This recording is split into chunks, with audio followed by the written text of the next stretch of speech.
Thank you, Mr. Chairman.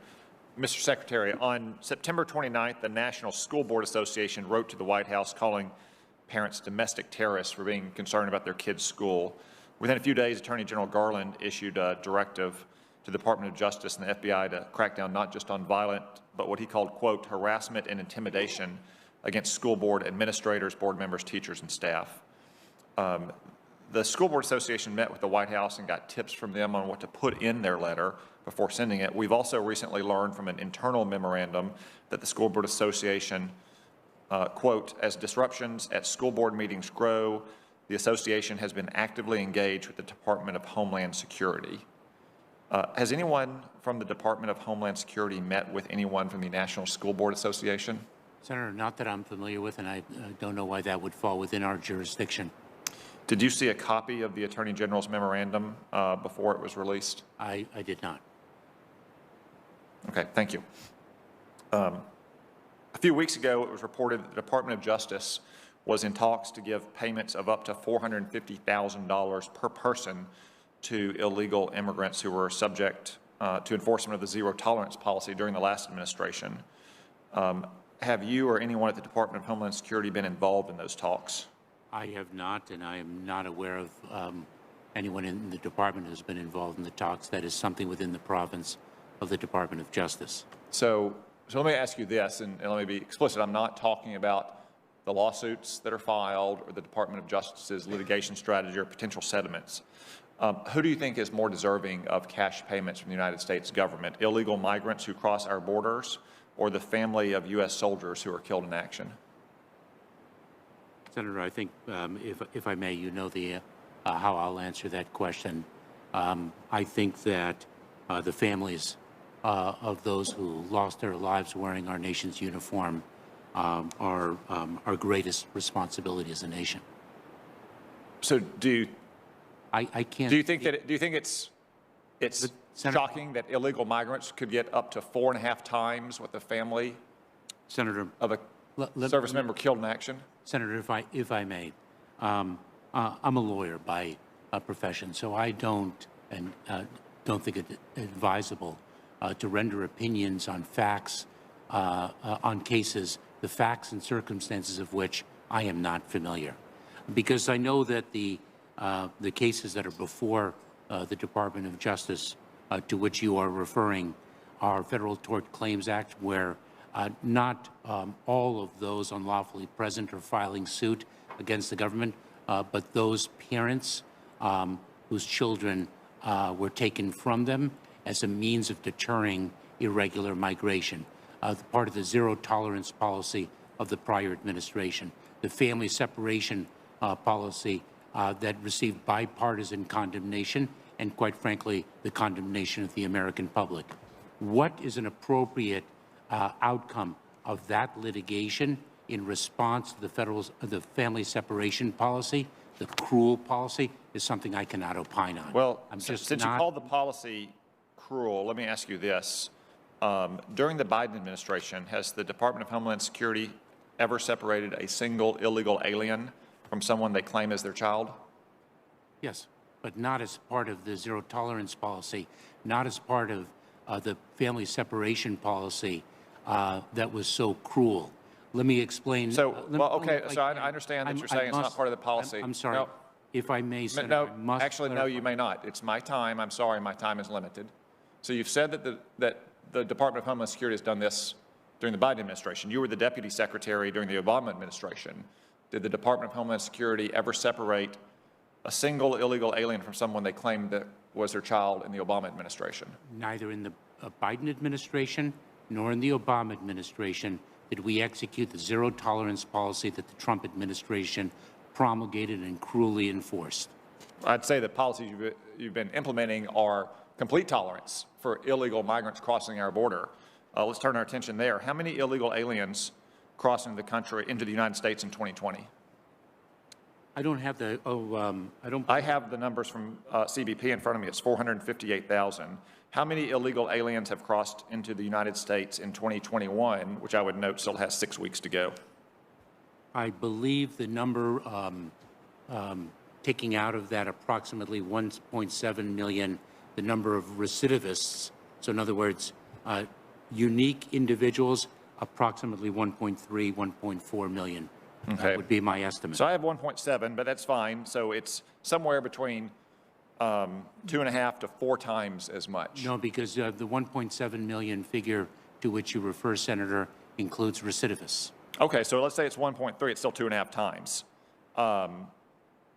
Are you satisfied that 2.5 times as many illegal migrants have crossed in this country this year as compared to last year?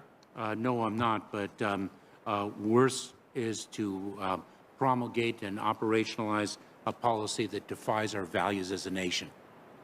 How about that defies our sovereignty as a nation? Oh, our sovereignty is unflinching. Oh, really? Because as it stands now at the border, anyone from anywhere in the world can simply show up and cross into this country. I don't think that the hundreds of thousands of individuals who've been expelled under Title 42, the CDC's authority, would actually... Well, the 1.7 million who've crossed here probably think so. Let me conclude with this. What should be a higher priority of the United States government, securing our border or giving amnesty to illegal aliens who are already here? Senator, justice is our priority. That includes securing our border and providing relief to those who qualify for it under our laws. So you refuse to prioritize whether we should try to protect our border from people crossing it who have zero right to be here, or giving amnesty to the millions of people that are in this country illegally? Senator, I disagree wholeheartedly with the phrasing of your question. It is an inaccurate phrasing of our missions, our responsibilities, our challenges, and our actions. How is it inaccurate? I mean, we have had 1.3 million by your own admission cross just this year. There are millions more in this country who are here illegally. I'm simply asking you, what is more important? What's a higher priority of the United States government, to protect our border or to give amnesty to those who are here illegally? Senator, we do not have the authority nor the intention to give amnesty. You testified that you wanted it, though, in your opening statement. No, a pathway to citizenship, legal status, whatever you want to call it, any kind of adjustment. What's more important, securing our border or giving some kind of adjustment to the legal status of those illegal aliens present in the country today? Senator, I consider those to be both very significant priorities because they are inextricably intertwined. If, in fact, we can pass legislation that fixes once and for all our immigration system, we will have addressed in a material part the challenges at our border, and it will advance our efforts to secure it. Well, they're intertwined chiefly because the open borders that you and Joe Biden have permitted have attracted even more illegal immigrants here. That means our borders are more open than it ever has been. Thank you, Senator Cotton. Senator Lee, we're on the second round of questions, 3 minutes. Thank you, Mr. Chairman.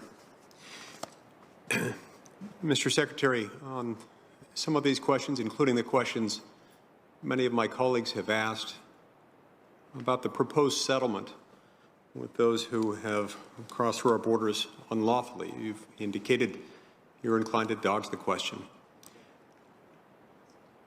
I don't expect that to change between now and the end of this hearing, but I do want to communicate to you some of the things that I've been hearing all over the place from people across the political spectrum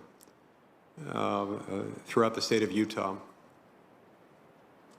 A lot of them really don't like that. They don't appreciate it. You know, the average family of 4 in Utah has a total household income of $71,000. If you got a family of 4 that crossed through our borders unlawfully and was subject to this settlement agreement, you'd be looking at $1.8 million in a settlement. You know, it would take 2.5 decades for the average family of 4 in Utah to earn that. So the thought that the federal government is offering that as a reward, as an incentive for people who cross through our borders unlawfully is unthinkable to many Utahns, as well it should be. People of Utah and people of the United States certainly deserve better than that. The fact that this was even seriously considered is troubling to me. I don't know why we want to do that, and I certainly don't believe that one can deny the impact that this would have as a magnet for future illegal immigration. Now, about 60% of those here unlawfully or visa overstays, people who came here lawfully and then fell out of their lawful status. Wish we had more time and I could ask you, what you're doing to apprehend those people. I wish I could ask you further things like what additional resources you might need, because it'd be good to know what we could do for you to be able to gain operational control of the border again, which the American people want and expect and need and deserve. Look, the Department of Homeland Security has clearly failed in its mission to maintain operational control of its borders. The department itself acknowledges how important it is. Over 2 million people have likely crossed over our southern border illegally this year with no end in sight. You see no concrete plan for stopping these border surges. Instead, your department's focused on climate change. These facts seem to indicate, Mr. Secretary, that Americans cannot hope to keep fentanyl out of their communities, that terrorists and gang members can't be kept out of their neighborhoods, and criminal aliens off their streets, as long as you're in charge of the Department of Homeland Security and running it the way that you've been running it. This cannot continue.